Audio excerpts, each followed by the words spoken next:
ज्योत्सना जी और उनके पति जीवन की सारी जिम्मेदारियां पूरी कर चुके थे। पैसे की कोई कमी नहीं थी, तो घूमना फिरना भी लगा रहता था। अरे बेटी के घर जाकर तो मजा ही आ गया, लेकिन विदेश से अच्छा तो देश ही लगता है। अब मन को चैन मिला। अरे लेकिन वहां की औरतें देखिए, कितनी फिट, स्मार्ट और चमकती हुई। आदत से तो बाज नहीं आओगे आप।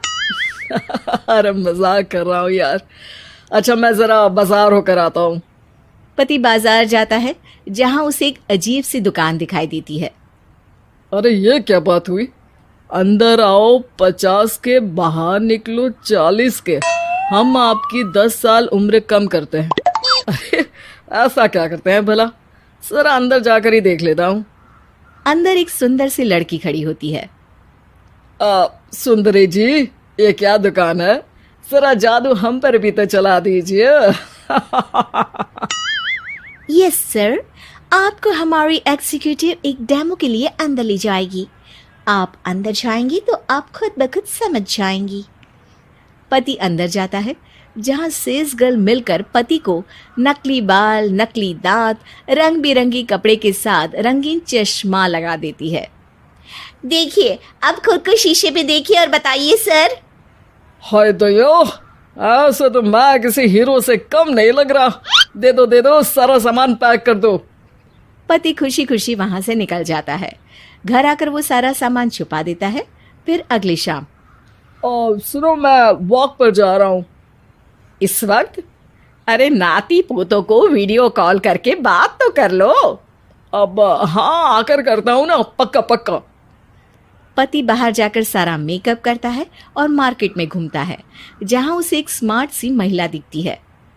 क्या आपको मुझसे कोई काम है?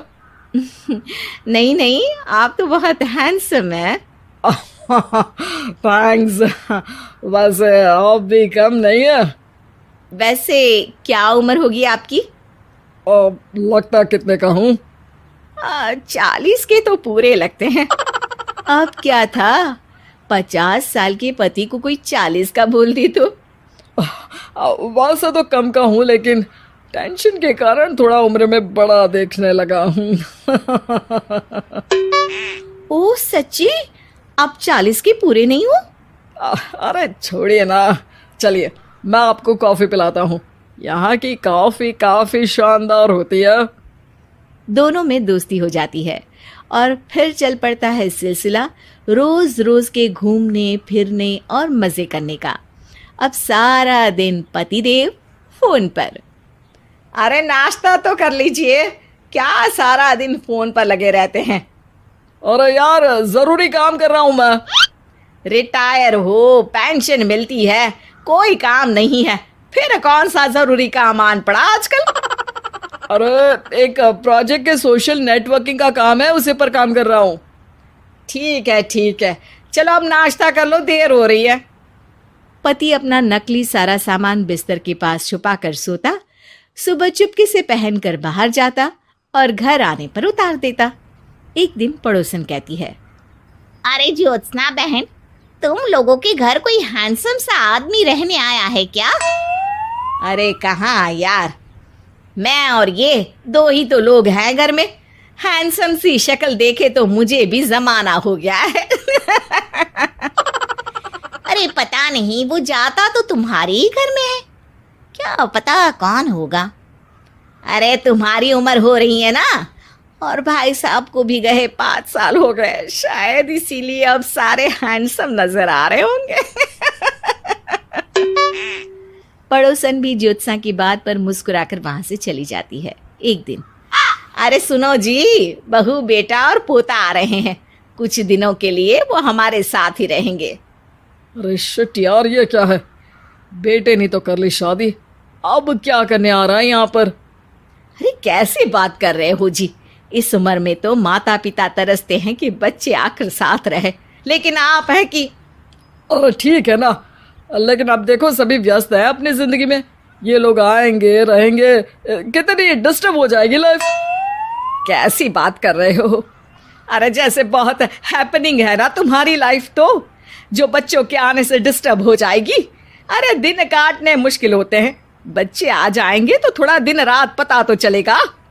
ओफो, ठीक है, लेकिन बोल देना कि ना कोई मेरे कमरे में आए, ना मेरी लाइफ पे दखल दे कि मैं कहाँ जा रहा हूँ, क्या कर रहा हूँ, समझी? खैर, वो दिन भी आ जाता है जब बहू, बेटा और पोता उन लोगों के घर आते हैं। एक दिन, माँ जी, आज मेड नहीं आई है तो मैं आप लोगों के कमरे में झाड़ू लगा देती हूँ। अरे नहीं बहू, वो तेरे पापा को ना पसंद नहीं है कि कोई उनके कमरे में जाए। तू छोड़ ना, मैं खुद ही लगा दूंगी। सास को समझ में नहीं आता कि आखिर उसके पति ने किसी को कमरे में जाने से मना क्यों कर रखा है। खैर, वो साफ सफाई करके बाहर निकल आती है, लेकिन कहते हैं ना, बच्चा तो अबोध होता है, उसे किसी बात का क्या पता। वो खेलते खेलते दादा के बिस्तर तक पहुंच जाता है और बाहर ले आता है दादा का वो सारा सामान जो वो लगाकर घूमते थे। ज्योत्सना की नजर उस सामान पर पड़ती है। वो बच्चे से पकड़कर कमरे में लाती है और पैकेट खोलकर देखती है। हाय रे दैया, ये क्या लग रहा है कि आजकल ये प्रोजेक्ट नया मिला हुआ है। बेटे बहू के जाने के बाद ज्योत्सना सोचती है कि वो बात करेगी, लेकिन फिर अरे खुद से बात करूंगी तो मुकर जाएंगे। पता लगाना होगा कि माजरा क्या है। कुछ दिनों बाद, अरे यार, ये बच्चे लोगों के आने से लाइफ ना बड़ी डिस्टर्ब सी रही। मैं कुछ देर के लिए वॉक पर जा रहा हूँ, आराम से आऊँगा 2-4 घंटों के बाद, ठीक है? मैं क्या सोच रही हूँ कि मैं भी आपके साथ चलती हूँ। अरे थोड़ा रिलैक्स मैं भी तो हो जाऊं।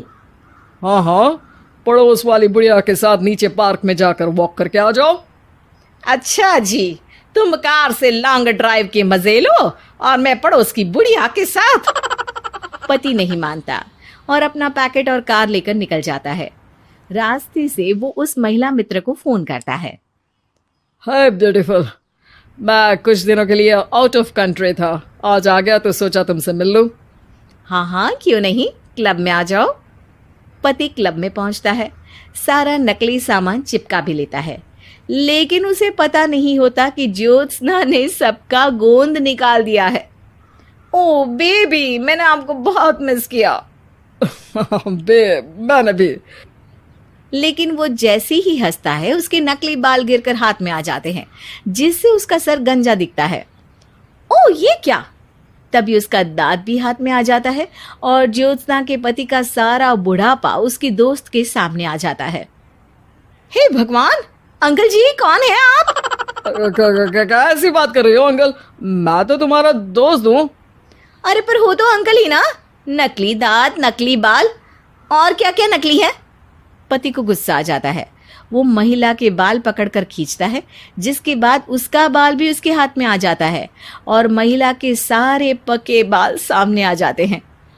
ओह, तो तुम भी उसी दुकान से हो? जाओ 50 की निकलो 40 के। हाँ, बढ़िया आई मुझे अंकल कहने वाली। लेकिन ये समझ में नहीं आ रहा कि मेरे बाल और दांत बाहर कैसे आ गए।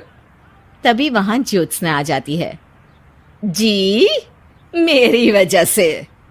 चलिए इन आंटी जी को नमस्ते कहिए, फिर घर चलते हैं और वहां मैं बनाऊंगी आपको 40 का।